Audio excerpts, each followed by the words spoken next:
આજથી અષાઢ મહિનાની ગુપ્ત નવરાત્રિ શરૂ થઈ ગઈ છે. તો આપણે કરવાનું છે શું? ધનનો એકદમ પ્રભાવ આપણા ઉપર વધે એના માટે, અખૂટ ધન મેળવવા માટે, રોકાયેલા પૈસા આપણે પાછા મળે એના માટે, આપણી આવક વધારવા માટે અને મહાલક્ષ્મીને ખુશ કરવા માટે. તો સૌપ્રથમ તો આંબાના પાનનું તોરણ છે આપણા મેઇન ગેટે, મેઇન ડોરે લગાવી દેવાનું. જમવામાં માતાજીને ખીર ધરવાની, સાથે છે એ આંબાના પાનમાં થોડું ગોળ અને દહીં ધરવાનું, અને જે રેગ્યુલર તમે ધરતા હોય એ. અને બીજી વસ્તુ, રોજે સવાર બપોર સાંજ જો 3 ટાઈમ બને તો શ્રી સૂક્તના પાઠ કરો, અને સાથે કનકધારા સ્તોત્ર એ મેં અહીં પોસ્ટ કરેલા છે ફોટોગ્રાફ્સ. અને એ પણ જો રાત્રે આપણે આરતી કરતા હોય તો સ્વચ્છ ચોખ્ખા કપડે નાહી ધોઈને બેસીને કરવાનું છે. સવાર બપોર સાંજ પણ એ રીતના કરવાનું છે.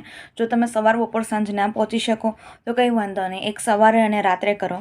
અથવા સાવ પણ ના પહોંચી શકો તો રાત્રે તો નાહી ધોઈને સરસ એક વસ્ત્ર 9 દિવસ અલગ રાખી દો, એ પહેરીને રોજે શ્રી સૂક્તના પાઠ કરવાના. કેવી રીતના કરવાના? જો તમે એકવાર કરી શકો, અથવા તો દર શુક્રવાર છે તો શુક્રવાર 11 વાર કરો, અથવા તો તમારાથી પોસિબલ બને તમે ફ્રી હોય તો નોરતામાં દરરોજ 11 વાર કરો. અને ના થાય તો એક વાર તો કરવાનું જ તે. અને તમારી ઘર લક્ષ્મીને, વહુ હોય, દીકરીઓ હોય, બહેનો હોય, મમ્મી હોય, એ લોકોને તમે તમારી યથાશક્તિ કંઈક ગિફ્ટ આપો. સાડી લઈ દો, કપડાં લઈ દો, ગિફ્ટ આપો, ચાંદીનું છે, સોનાનું છે, જેટલી તમારી શક્તિ હોય એટલું કરો. જેટલું તમે કરશો એનાથી 1000 ગણું ભગવાન તમને રિટર્ન આપવાના જ છે. પણ કહેવાય ને કે માતાજી એટલે કે લક્ષ્મી, લક્ષ્મી એટલે કે છોકરી કયો, દીકરી કયો, બહેન કયો, પત્ની કયો, માં કયો, બધા એના જ રૂપ છે.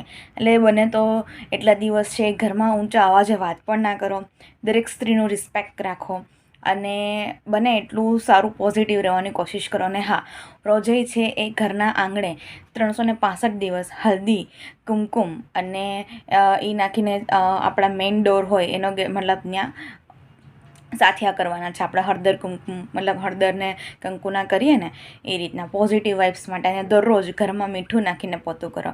અને પછી જુઓ કે તમારા ઘરમાં કેમ રૂમઝૂમ કરતા લક્ષ્મીજી આવે છે, તમારા ધાર્યા કામ છે સફળ થઈ જાય છે, તમારી ઇન્કમ વધે છે, તમારા ઇન્કમના સ્ત્રોત વધે છે, તમારા રોકાયેલા પૈસા આવે છે, તમારી લોન ચૂકવાઈ જાય છે, અને તમારું દેણું પણ ચૂકવાઈ જશે. જરૂર પૂરી શ્રદ્ધાથી કરજો, અને જોજો રિઝલ્ટ છે તમને કેટલું જોરદાર મળે. એકવાર ટ્રાય કરી જુઓ અને પછી જુઓ. કોઈ પણ અપેક્ષા વગર કરજો, દિલથી કરજો કે તમારા સુધી આ વિડીયો પહોંચ્યો છે તો એ કંઈક ભગવાનની કંઈક સંકેત હશે કે તમારા સુધી પહોંચવું. કેમ કે બધા લોકો સુધી પહોંચતો પણ નથી, પહોંચે તો એ લોકો બધા જોતા પણ નથી, અને જોવે તો વિશ્વાસ કરતા પણ નથી. એટલે જો તમારા સુધી પહોંચ્યો છે, તમે સાંભળો છે અને તમે વિશ્વાસ કરો છો તો તમે બહુ જ નસીબદાર માણસ છો. એ માનીને આગળ વધજો, કેમ કે બધા આ વસ્તુ કરી શકવા સક્ષમ નથી. ભગવાનની ઈચ્છા હોય એ જ વ્યક્તિ એનું નામ લઈ શકે છે. તો માતાજીની ઈચ્છા